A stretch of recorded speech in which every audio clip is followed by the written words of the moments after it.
Hello viewers, অচিন্তার free coaching চ্যানেলে তোমাদের সকলকে স্বাগত জানাই।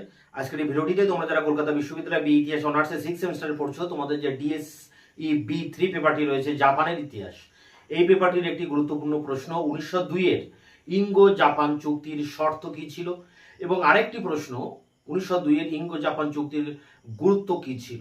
এই শর্তাবলী এবং গুরুত্ব দুটি আলাদা আলাদা প্রশ্ন, এবং এই দুটি আলাদা আলাদা প্রশ্ন হলেও কিন্তু একই বিষয়, কিন্তু পরীক্ষায় তোমাদের যে কোনো একটি প্রশ্ন আসবে। অর্থাৎ এখানে প্রশ্নটা আমরা একবার বোর্ডে দেখে নেব। প্রশ্ন 1, 1902 খ্রিস্টাব্দের ইঙ্গো জাপান চুক্তির শর্ত। ইঙ্গো মানে ইংল্যান্ড, জাপানের চুক্তির শর্ত। আর 2 নম্বর প্রশ্ন, ইঙ্গো জাপান চুক্তির গুরুত্ব। তা এই দুটি প্রশ্ন নিয়ে বিশদে আলোচনা করব। আলোচনা শেষের উত্তরটি তোমাদের সামনে আমি তুলে ধরবো। তোমাদের এই পেপারটির একাধিক প্রশ্নের উত্তর আমি ইতিমধ্যে আমার চ্যানেলে আপলোড করেছি, তার লিঙ্ক দেওয়া থাকবে ভিডিও ডেসক্রিপশন বক্সে, তোমরা অবশ্যই ভিডিওগুলো দেখে নিও। এছাড়া তোমাদের সাজেশনের অন্যান্য প্রশ্নের ভিডিওগুলি আমি খুব দ্রুত তোমাদের সামনে নিয়ে আসবো, তাই আমার চ্যানেলকে তোমরা অবশ্যই সাবস্ক্রাইব করে রাখবে, বন্ধুদের কাছে শেয়ার করবে, নিজেদের মতামত কমেন্ট সেকশনে কমেন্ট করে জানাবে। ভিডিওটি ভালো লাগলে অবশ্যই একটা লাইক দেবে। তো চলো শুরু করা যাক আজকের ক্লাসের মূল আলোচনার বিষয় কি দেখে নিই। CU BA history honours 6 semester DSC বি3 ইঙ্গো জাপান চুক্তির শর্ত এবং ইঙ্গো জাপান চুক্তির গুরুত্ব। তা ইংল্যান্ড এবং জাপানের মধ্যে চুক্তি হয় 1902 সালে। কেন চুক্তি হয় সেটা আগে প্রথমে জানতে হবে।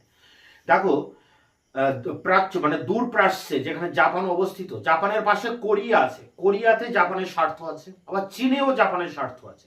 চীনের মাঞ্চুরিয়ার উপরে জাপানের একটা লোলুপ দৃষ্টি ছিল, কোরিয়ার উপরেও জাপানের লোলুপ দৃষ্টি ছিল। কিন্তু এই জায়গায় রাশিয়া এসে হস্তক্ষেপ করতে থাকে, অর্থাৎ দক্ষিণ মাঞ্চুরিয়া এবং কোরিয়াতে দুটি জায়গায় কিন্তু জাপানের প্রতিদ্বন্দ্বী ছিল রাশিয়া। তাই রাশিয়ার সাথে যদি কখনো যুদ্ধ বাঁধে জাপানের, তাহলে তার সামরিক শক্তিকে শক্তিশালী করতে হবে জাপানের। এই উদ্দেশ্যে সে ইংল্যান্ডের সাথে একটা জোটবদ্ধ হওয়ার চেষ্টা করে, যাতে সে যখন জাপানের সাথে রাশিয়ার যুদ্ধ বাঁধবে, তখন যাতে ইংল্যান্ড নিরপেক্ষ থাকে বা ইংল্যান্ড জাপানকে সাহায্য করতে পারে। তো এই উদ্দেশ্য নিয়েই জাপান কিন্তু ইংল্যান্ডের সাথে এই 1902 এর 30শে জানুয়ারি এই চুক্তি করেছিল। আর অন্যদিকে ইংল্যান্ড কেন এই চুক্তি করতে গেল? ইংল্যান্ড এই সময় দেখো 1902 এর পরবর্তী সময় ইউরোপে দ্বিশক্তি, ত্রিশক্তি, এরকম বিভিন্ন চুক্তি হয়ে বিভিন্ন দেশ একটা জোটবদ্ধ হচ্ছিল। ইংল্যান্ড কোনো জোটে ছিল না, অর্থাৎ ইংল্যান্ড একটা রাজনৈতিকভাবে বিচ্ছিন্ন ছিল। তাই এই রাজনৈতিক বিচ্ছিন্নতা দূর করার জন্যই, একমাত্র এই একটাই উদ্দেশ্য, রাজনৈতিক বিচ্ছিন্নতা দূর করার জন্যই জাপানের সাথে ইংল্যান্ড চুক্তিবদ্ধ হয় 1902 এর 30শে জানুয়ারি। 1902 এর 30শে জানুয়ারি ইংল্যান্ডে জাপানের যে রাষ্ট্রদূত ছিলেন, সেই চার্লস হাবাসি, এবং ইংল্যান্ডের উপনিবেশ বিভাগের যিনি সেক্রেটারি ছিলেন, সেই লর্ড চার্লস ল্যান্সডাউন, এই দুজনের মধ্যে একটা চুক্তি সম্পাদিত হয়, যা ইতিহাসে ইঙ্গো জাপান চুক্তি নামে পরিচিত। এখন প্রশ্ন হচ্ছে চুক্তির শর্তগুলো কি? শর্ত অনেকগুলো শর্ত, তার মধ্যে প্রথম যে শর্ত, যে কোরিয়া এবং চীন এই দুটি দেশের যে অখণ্ডতা, দুটি দেশই মেনে নেবে, এবং এই দুটি দেশের যে রাজনৈতিক স্বাধীনতা, সেই স্বাধীনতা এই দুটি দেশ অক্ষুণ্ণ রাখবে। 2 নম্বর, যে কোরিয়া এবং চীনে এই দুটি দেশে জাপানের স্বার্থ রয়েছে, এবং জাপান এই দুটি দেশে কিন্তু তার বাণিজ্যিক কার্যকলাপ চালাবে। আর অন্যদিকে ইংল্যান্ডের স্বার্থ রয়েছে চীনে, তাই চীনের উপর ইংল্যান্ডের কিন্তু অধিকার বলবৎ থাকবে। 3 নম্বর চুক্তিটা কি না, এই দুটি দেশ অর্থাৎ জাপান এবং ইংল্যান্ডের মধ্যে যে চুক্তিটা হলো, এই চুক্তিটা হবে সমমর্যাদার ভিত্তিতে, অর্থাৎ দুটি দেশ সমান সমান, সেই ভিত্তিতে কিন্তু এই চুক্তিটি হবে। এছাড়া 4 নম্বর চুক্তিটা কি ছিল? 4 নম্বর চুক্তি ছিল এই যে দুটি দেশ চীনের উপরে সমান সুযোগ সুবিধা পাবে বা সমান বাণিজ্যিক অধিকার ভোগ করবে। 5 নম্বর চুক্তিটা কি? 5 নম্বর চুক্তিটা হচ্ছে এই যে যদি কখনো রাশিয়ার সাথে জাপানের যুদ্ধ বাধে, তাহলে ইংল্যান্ড নিরপেক্ষ থাকবে, ইংল্যান্ড জাপানকে সাহায্য করবে না। তবে এই যুদ্ধে যদি রাশিয়াকে অন্য কোনো দেশ সাহায্য করে থাকে, তখন ইংল্যান্ড কিন্তু জাপানকে সাহায্য করবে। এইভাবে আবার ইংল্যান্ডের ক্ষেত্রেও তাই, ইংল্যান্ডের সাথে যদি কোনো দেশের যুদ্ধ বাঁধে, জাপান নিরপেক্ষ থাকবে। তবে যে দেশের সাথে ইংল্যান্ডের যুদ্ধ বাঁধবে, সেই দেশকে যদি অন্য কোনো দেশ সাহায্য করে, তখন ইংল্যান্ডকে জাপানও সাহায্য করবে। তো এইরকম চুক্তি শর্ত স্থাপন করা হয়। মূলত এই 5-6টি চুক্তি কিন্তু প্রধান ছিল, এই মানে প্রধান এই শর্ত ছিল এই 5 থেকে 6টি শর্ত। তবে এই চুক্তি পরবর্তীকালে এটা 5 বছর করে স্থায়ী হবে বলে বলা হয়। তো 1902-এ এই চুক্তি স্বাক্ষরিত হওয়ার পর 1905-এ গিয়ে আরেকটি কারেকশন করতে হয়। কারেকশন মানে একটা সংশোধনে এটাই বলা হয় যে যদি জাপানের সাথে রাশিয়ার যুদ্ধ বাঁধে, তা সেক্ষেত্রে ইংল্যান্ড নিরপেক্ষ থাকবে না, ইংল্যান্ড জাপানকে সাহায্য করবে। পরবর্তীকালে 1911 সালে এই চুক্তি আবারও নবীকরণ করা হয়। অ্যাকচুয়ালি এই চুক্তিটা 10 বছর অন্তর অন্তর নবীকরণ করার কথা ছিল। তো 1911-তে গিয়ে আবার পুনরায় নবীকরণ হয় এবং সেখানে কিন্তু আবার একটা সংশোধন আনা হয়। সেই সংশোধনে বলা হয় যে ইংল্যান্ড নিরপেক্ষ থাকবে, ইংল্যান্ড জাপানকে সাহায্য করতে বাধ্য থাকবে না।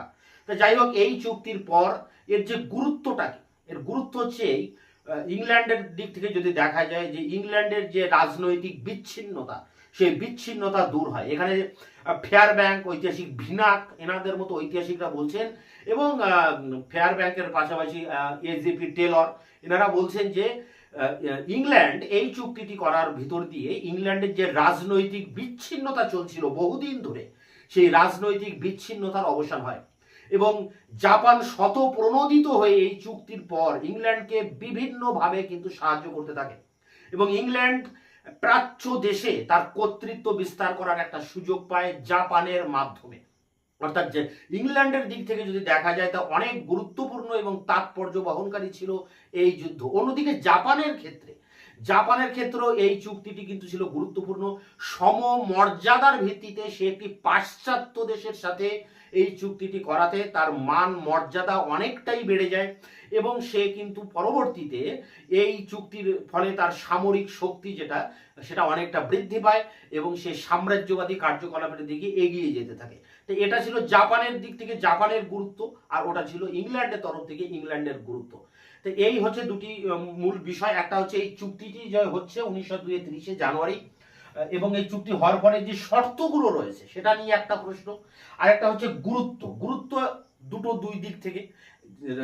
ইংল্যান্ডের রাজনৈতিক বিচ্ছিন্নতা দূর হচ্ছে আর জাপান এই চুক্তির মধ্য দিয়ে ভবিষ্যতে যদি রাশিয়ার সাথে যুদ্ধ বাঁধে তার জন্য সে কিন্তু নিজে থেকে একটা জোট তৈরি করে সে কিন্তু ভিতরে শক্তিশালী হয়ে থাকছে এবং এশিয়া মহাদেশে তার সাম্রাজ্যবাদী কার্যকলাপ করার জন্য সে আরো বেশি উৎসাহিত হচ্ছে ইংল্যান্ডকে পাশে পাওয়ার ফলে। এই রকমটাই মনে করছেন ঐতিহাসিক ভিনাক, ঐতিহাসিক ফেয়ার ব্যাংক, এজেপি টেলর। এই প্রশ্নটি এই হচ্ছে মূল বিষয়, এর বাইরে কিছু না। এখন এর যে উত্তর, দুটি প্রশ্নেরই যে উত্তর, অর্থাৎ শর্তাবলীতে যে 250 ওয়ার্ডের 5 নম্বরের উত্তর এবং গুরুত্বতেও যে 250 ওয়ার্ডের 5 নম্বরের উত্তর, এই দুটি প্রশ্নের উত্তর আমি পর ওয়ার স্ক্রিনে এবার আলোচনা করব। What were the term of the Anglo Japanese alliance 1902? 1902 খ্রিস্টাব্দের ইঙ্গো জাপান চুক্তির শর্তাদি কী ছিল? এর উত্তরটি এইভাবে লিখবে। 1902 খ্রিস্টাব্দে 30শে জানুয়ারি জাপানের পক্ষ থেকে তাদের লন্ডনে স্থিত রাষ্ট্রদূত ব্যারন হাওয়াশি এবং ইংল্যান্ডের পক্ষ থেকে ওই দেশের উপনিবেশ বিভাগের সেক্রেটারি লর্ড ল্যান্সডাউন একটি চুক্তিতে স্বাক্ষর করেন। ইতিহাসে এই চুক্তি ইঙ্গো জাপান চুক্তি নামে পরিচিত। এই চুক্তির শর্তগুলো বিশেষভাবে লক্ষণীয়। 1. চুক্তিটি স্বাক্ষরিত হয় জাপান ও ইংল্যান্ডের সমতার ভিত্তিতে। 2. চীন ও কোরিয়ার রাষ্ট্রীয় অখণ্ডতা ও রাজনৈতিক স্বাধীনতা রক্ষার মাধ্যমে ইংল্যান্ড ও জাপান দূরপ্রাচ্যে সাধারণ শান্তি ও পূর্বাবস্থা বজায় রাখতে স্বীকৃত হয়। 3. চীন ও কোরিয়াতে সকল দেশেরই বাণিজ্যিক সমান অধিকার থাকবে। 4. ইংল্যান্ডের স্বার্থ বিজড়িত থাকবে প্রধানত চীনের সঙ্গে, কিন্তু জাপানের থাকবে চীন ও কোরিয়া উভয় দেশের সঙ্গে। ইংল্যান্ড ও জাপানের স্বার্থ আক্রমণাত্মক, নন অ্যাগ্রেসিভ হবে। 5. দেখো, ইংল্যান্ড ও জাপান পরস্পরের আত্মরক্ষায় সহযোগিতা করতে প্রতিশ্রুত হয়। 6 নম্বর, ইংল্যান্ড ও জাপান পরস্পরের স্বার্থ অক্ষুণ্ণ রাখার জন্য মানে নিজ নিজ প্রয়োজনীয় পন্থা অধিকার স্বীকার করে। যদি এই দুই অংশীদারের মধ্যে কোনো এক পক্ষ নিজ স্বার্থ রক্ষার জন্য কোনো বিপক্ষ রাষ্ট্রের সঙ্গে যুদ্ধে লিপ্ত হয় তাহলে অপর অংশীদার সম্পূর্ণ নিরপেক্ষ থাকবে, কিন্তু যদি অপর কোনো রাষ্ট্র বিপক্ষ রাষ্ট্রটিকে সাহায্য দানে অগ্রসর হয় তাহলে নিরপেক্ষ অংশীদার নিরপেক্ষতার ভূমিকা বর্জন করে স্বীয় মিত্র রাষ্ট্রের পক্ষে যুদ্ধে অবতীর্ণ হবে। উদাহরণস্বরূপ উল্লেখ করা যায় যে রুশ জাপান যুদ্ধ 1904 থেকে 5 খ্রিস্টাব্দ শুরু হলে ইংল্যান্ড নিরপেক্ষ থাকবে, কিন্তু রাশিয়ার সঙ্গে ফ্রান্স বা জার্মানি যোগদান করলে ইংল্যান্ড নিরপেক্ষ না থেকে জাপানের পক্ষ অবলম্বন করে যৌথভাবে রাশিয়ার বিরুদ্ধে যুদ্ধে লিপ্ত হবে। তো এই ছিল এর শর্তাবলী। এরপরে দেখো কি বলা হচ্ছে, তবে এখানে চেঞ্জ আসছে পরবর্তীতে, তবে পরবর্তীকালে এই শর্তটির কিছু রদবদল হয়। প্রথমত 1905 খ্রিস্টাব্দ এবং পুনরায় 1911 খ্রিস্টাব্দে এই রদবদল সম্পন্ন হয়। 1905 খ্রিস্টাব্দে রদবদলে স্থির হয় যে জাপান এবং রাশিয়ার মধ্যে যুদ্ধ দেখা দিলে অপর কোনো রাষ্ট্র রাশিয়ার সঙ্গে সহযোগিতা করুক বা না করুক, ইংল্যান্ড তৎক্ষণাৎ জাপানের পক্ষ অবলম্বন করে রাশিয়ার বিরুদ্ধে যুদ্ধ ঘোষণা করবে। এই রদবদলের ফলে শর্তটির সামরিক ভিত্তি অধিকতর প্রশস্ত হয়। এবার 3 নম্বর প্যারা, এটি শেষ প্যারা। 1911 খ্রিস্টাব্দের রদবদল অনুসারে স্থির হয় যে ইঙ্গো জাপান চুক্তি ইংল্যান্ডকে জাপানের পক্ষ অবলম্বন করতে বাধ্য করবে না। ইতিমধ্যে 1908 খ্রিস্টাব্দে ইংল্যান্ড ও মার্কিন যুক্তরাষ্ট্রের মধ্যে একটি আরবিট্রেশন চুক্তি স্বাক্ষরিত হয়। ওই বছরেই জাপান ও মার্কিন যুক্তরাষ্ট্রের সঙ্গে যুদ্ধ নিবারক রুট তাকাহিরা চুক্তি নামে একটি চুক্তি সম্পাদিত হয়। 1932 খ্রিস্টাব্দের চুক্তি অনুসারে শান্তি অক্ষুণ্ণ থাকাকালীন ইংল্যান্ড ও জাপান পরস্পরের নৌবাহিনীকে পরস্পরের বন্দর ব্যবহার করতে দিতে সম্মত হয়। ইংল্যান্ড ও জাপান প্রত্যেকে দূরপ্রাচ্যের সমুদ্রে যে কোনো তৃতীয় শক্তির নৌবাহিনী অপেক্ষা উৎকৃষ্টতর নৌবাহিনী মোতায়েন রাখতে স্বীকৃত হয়। এই চুক্তির স্থায়িত্বকাল প্রথম পর্যায়ে 5 বছর। 5 বছর মেয়াদকাল শেষ হলে দুপক্ষের সম্মতিক্রমে এই চুক্তির আয়ু বৃদ্ধি করার সংস্থান রাখা হয়। তো এই ছিল 1902 খ্রিস্টাব্দে ইঙ্গো জাপান চুক্তির শর্তাবলী কী ছিল, তার 5 নম্বরের প্রশ্ন উত্তর। Next question, what was the importance of the Anglo Japanese alliance 1902, অর্থাৎ 1902 খ্রিস্টাব্দের ইঙ্গো জাপান চুক্তির গুরুত্ব কী? এর উত্তরটি এইভাবে লিখবে। 1902 খ্রিস্টাব্দে 30শে জানুয়ারি জাপানের পক্ষ থেকে লন্ডনে স্থিত তাদের রাষ্ট্রদূত ব্যারন হাবাসি এবং ইংল্যান্ডের পক্ষ থেকে ওই দেশের উপনিবেশ বিভাগের সেক্রেটারি লর্ড ল্যান্সডাউন একটি চুক্তিতে স্বাক্ষর দেন। ইতিহাসে এই চুক্তি ইঙ্গো জাপান চুক্তি নামে পরিচিত। ঐতিহাসিক ফেয়ারব্যাঙ্ক ইঙ্গো জাপান চুক্তি সম্বন্ধে মন্তব্য করেন যে এই চুক্তি সম্পাদনের ফলে ইংল্যান্ডের রাজনৈতিক ও সামরিক বিচ্ছিন্নতার অবসান ঘটে। ইউরোপের ত্রিশক্তি চুক্তি ট্রিপল অ্যালায়েন্স এবং দ্বিশক্তি চুক্তি ডুয়াল অ্যালায়েন্স ইউরোপের রাষ্ট্রগুলোকে পরস্পর বিরোধী দুটি শিবিরে বিভক্ত করে ফেললে ইংল্যান্ড রাজনৈতিকভাবে সম্পূর্ণ বিচ্ছিন্ন হয়ে পড়ে। এইরূপ পরিস্থিতিতে ইংল্যান্ডের মনে দারুণ ভীতির সঞ্চার হয়, কিন্তু ইঙ্গো জাপান চুক্তি সম্পাদিত হওয়ার পর ইংল্যান্ডের সেই ভীতি অনেকাংশে দূর হয়ে যায়। যদিও এই চুক্তির কোনো শর্ত অনুযায়ী ইংল্যান্ডকে যুদ্ধের সময় সামরিক সাহায্য প্রদান বা অন্য কোনো ব্যাপারে সাহায্য করার কোনো বাধ্যবাধকতা ছিল না, তথাপি এই চুক্তি সম্পাদনের পর ইংল্যান্ডের প্রতিটি ব্যাপারেই জাপান সাহায্য করার জন্য সচেষ্ট হয়। সুতরাং ইঙ্গো জাপান চুক্তি ইংল্যান্ডকে তার পূর্ব নীতি পরিত্যাগ করতে বাধ্য করে। যদিও এই চুক্তি অনুসারে স্থির হয় যে জাপান যদি কখনো একাধিক শক্তির দ্বারা আক্রান্ত হয় তাহলে ইংল্যান্ড তাকে সাহায্য করার জন্য এগিয়ে আসবে, কিন্তু জাপানের দিক থেকে তেমন কোনো শর্ত ছিল না। ফলে এই চুক্তি সম্পাদনের পর জাপান পূর্ব এশিয়ার রাজনীতিতে আরও বেশি প্রাধান্য স্থাপন করার সুযোগ পায়। প্রকৃতপক্ষে ইঙ্গো জাপান চুক্তি ইংল্যান্ডের পক্ষে একটি নতুন কূটনীতির পথ উন্মুক্ত করে এবং এশিয়ার একটি দেশের সহযোগিতায় ইংল্যান্ড ইউরোপের অন্যান্য শক্তির পক্ষ থেকে পূর্ব এশিয়ায় সম্প্রসারণের নীতির পথে এক বিরাট বাধার সৃষ্টি করে। এই চুক্তির প্রধান লক্ষ্য ছিল রাশিয়ার অগ্রগতি প্রতিহত করা।